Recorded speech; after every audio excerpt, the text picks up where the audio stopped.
If you're dreaming of designing the perfect baby nursery for your little one, but feel a little lost and overwhelmed with where to start, what's actually needed, and how to pull the idea in your head into a cohesive room, then this is the podcast for you.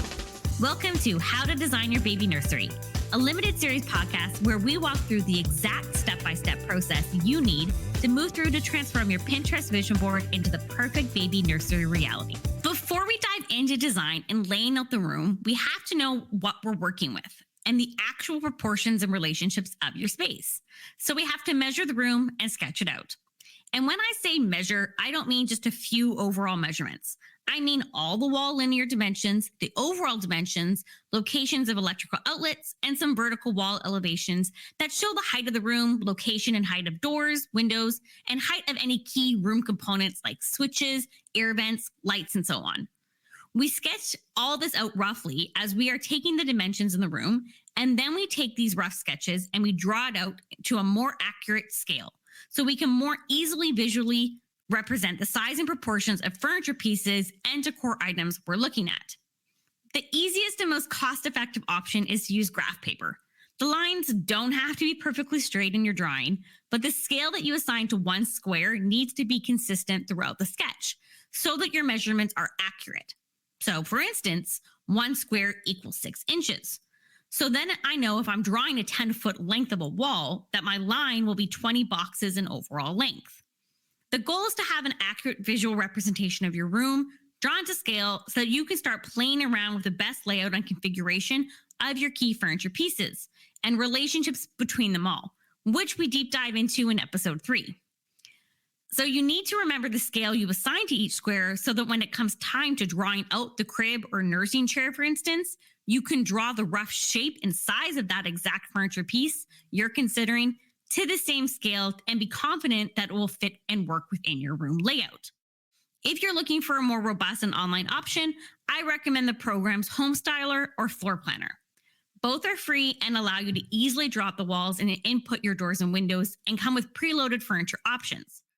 While these programs are not super complex, there is a bit of a learning curve to both of them in respect to how to draw the walls, how to change the thickness or size of items, and where and how to find the furniture blocks that you want.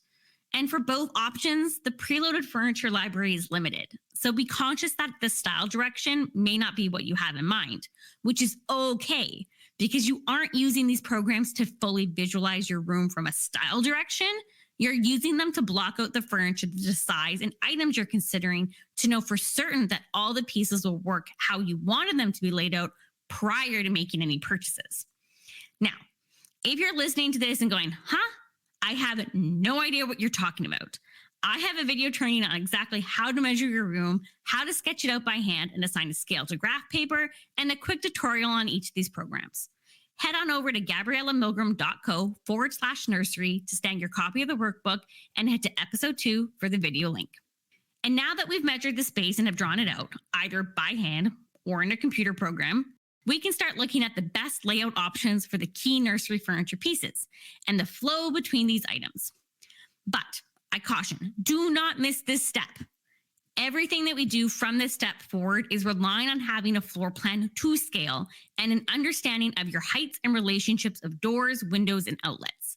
We cannot effectively lay out a room and decide on the best locations for the crib and nursing chair, or make decisions on which items we're going to purchase, or where we're going to place an accent feature wall if we don't have a well laid out floor plan. So take a moment, grab your workbook, watch the video training if you're confused on where and how to start, grab a measuring tape and some paper, and go and measure your room. And when you're done, I'll meet you back in episode 3. Thanks for listening. Make sure you grab your workbook for additional design prompts, questions, and video trainings. Head on over to GabriellaMilgrom.co/nursery to grab your copy. And be sure to follow me on Instagram at GabriellaMilgrom.co and tag me as you work through your own nursery design journey. Stay tuned for our next episode.